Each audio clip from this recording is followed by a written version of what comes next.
Hello, everybody, and welcome to this week's episode of the Obscurity of Maximum Security with Kara Phillip and, most importantly, Mike Johnson. Hello. What are we going to talk about this week? Well, a lot of people have a misconception that guards carry weapons inside the prison, and it comes from Hollywood. It comes from movies, comes from TV shows. And the truth is, guards do not carry any weapons whatsoever on the ground, in the cell houses, because you are so outnumbered. Whatever you have on you, if the inmates want it, they're going to get it. Yeah. Okay.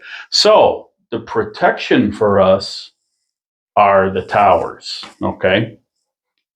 There's a lot of towers down at Old Joliet. They're all numbered except the yard tower, which is the round tower in the middle of the institution, and of course the dining room tower. Across the street, that was the reception and classification annex, we used to call it during my time. Believe it or not, there's 3 towers over there. And they're also numbered 1, 2, and 3. What I wanted to tell you, first of all, what the weapons were in the towers. I kind of went over it a little bit on one of our earlier episodes, not about the tower, but what we had to qualify with and fire. And it was the Ruger Mini 14 rifle. It was a Remington 870P pump shotgun, the police model, the short one. And we had a 37 millimeter gas gun up there. Breaks open like a flare gun, and you drop a projectile in it. And an assortment of gas grenades, and of course ammo for everything. So that's pretty much what was up there. One tower, Tower 9, above the front box, was the only tower where you also had a handgun in a side holster. Because everything was closer because it's so low? Okay. I imagine if there's trouble out there or something. And back then we had 38 Smith & Wesson revolvers, and I know we talked about it at the first episode that nowadays they probably have Glocks or something, but back then we had a pistol. Okay. So anyway, that's pretty much that's the weaponry, all right? And inside the towers, a lot of people want to know, okay, how did you go to the bathroom? Well, there were toilets in the towers. There are. I've seen them. Yeah. And small sink. One winter, I got forced over from 3 to 11 shift to midnights because it was 20 below zero and nobody showed up for work on midnights. So I got forced overtime, and they sent me to Tower 3. So I get up there, I relieve the guy, and he says, "Man, I'm glad I'm getting out of here." He says, "The pipes are froze. The toilet won't flush and the sink doesn't work." Okay, so I was up there from 11 to 7. And when I was leaving in the morning, a guy from maintenance was coming in with the torpedo heaters and stuff. You know, the thought of pipes out, which was going to do me absolutely no good at that point. Okay, Tower 1 is, as you're going north on Collins, it's the first tower there on the left. And I told my story about when I had to shoot out of there in a previous episode.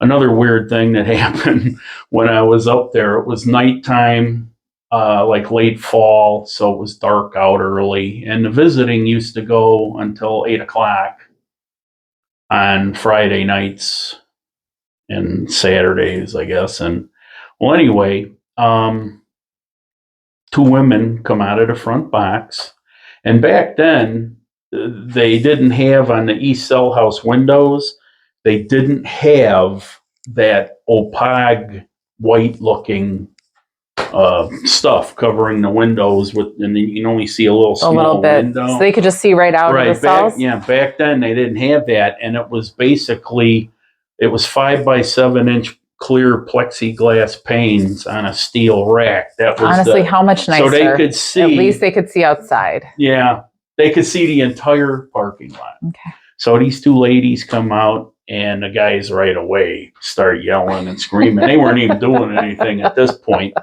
Anybody that walked by, you know. So anyway, these two come out and they're like, you know, hooping and hollering and everything. And so they start dancing. Okay. And I'm up in the tower, you know, and I'm watching and they're dancing and the guys are going absolutely crazy. And then they turn around and they start shaking it. And like I said to you before, they were twerking before it was called twerking. You know, this was in the 80s. So I had a searchlight up there. All the towers had them. And I hit them with the searchlight, which was like a spotlight on them. And they kind of turned and they looked. And I guess that ended the show. It wasn't as fun anymore. Then they got in the car and they left after that. The next tower down is Tower 2. That's the Sally Port where all the visitors come in, you know, for tours now and everything. And you know, there used to be a control, there still is, I guess. There's a control panel up there. And because those gates, you could open them electronically with a push button back then. And of course, that doesn't work now, I guess, you know, still. So you would be responsible for letting any vehicles in and out of there, but that wasn't the main Sally Port. So there's like one vehicle that went in and out of there, and that was the food truck bringing the food to cross the street. Tower 3 overlooked the East Yard. So that was a pretty important tower. Tower 1 overlooked, besides the parking lot for the dance routines, it overlooked where the hospital is, and the old dining room used to be next to the hospital. So that was a very active area back in the 80s. And then they built the new dining room and they tore the old one down. There's a gym there now. And then, but that's definitely not like a main entrance anymore. So not as exciting. Oh, yeah. Tower 1, though, that was, yeah. Yeah. Right. So Tower 3 overlooks the East Yard. Tower 4 is gone. There's just a slab on the wall where Tower 4 There was a tower there? I didn't even know. Yeah, as you're looking I know there's the space between the East Yard and the Honor Dorm, there's a slab up there. And you can see at one time, long before we were alive, there was an entrance. Yeah. You can see where it was walled up. And okay. Still see I just never knew a tower there. Well, back in the 80s, the tower was still there. We just never put anybody in it. But the tower was still there, and it looked like the one that was in the Blues Brothers movie, which is they tore down after the Blues Brothers movie. It looked like a shack.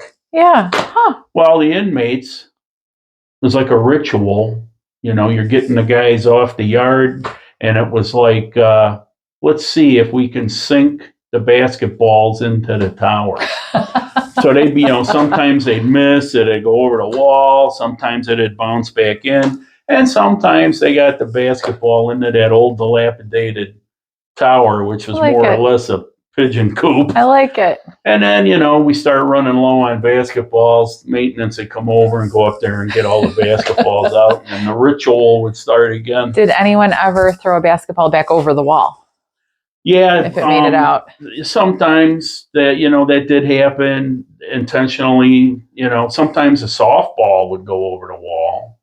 You know, because we always gave them a 16-inch softball and a bat. You know, they could play softball if they wanted. But yeah, balls went over the wall. And of course, we had a guy, K6 99 was his call sign. And he would be on the outer perimeter. And, hey, you know, get that ball, you know, throw it back over. But he felt really important those days. Yeah. So on that note, you know, that's your job is to collect the balls at the prison. Thank you for coming and joining us for this week's episode of The Obscurity of Maximum Security with Kara Phillip and most importantly, Mike Johnson. Stay tuned next week. Bye. Bye.